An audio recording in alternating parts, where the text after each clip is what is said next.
ঘরে যদি কোনো জিনের অস্তিত্ব বিদ্যমান থাকে তবে তার সাথে মোকাবেলা করার মতো শক্তি আল্লাহ তাআলা বেড়ালকে দিয়েছেন। বেড়ালটি জিনের সাথে থাকা নেগেটিভ এনার্জিগুলোকেও শোষণ করে ফেলতে পারে। শুধু তাই নয়, বেড়ালের শরীরে আল্লাহ এমন একটি ব্যাকটেরিয়া দিয়েছেন যা কিনা আমাদের আশেপাশে থাকা সব ধরনের নেগেটিভ এনার্জিকে শোষণ করে নেয়।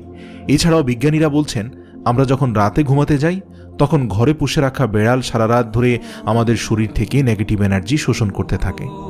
আল্লাহ রাব্বুল আলামিন বেড়ালের মাঝে কিছু বৈশিষ্ট্য দিয়েছেন, যার কারণে এমন সুন্দর একটি মাখলুক আমাদের রোজকার জীবনের অংশ হয়ে উঠেছে।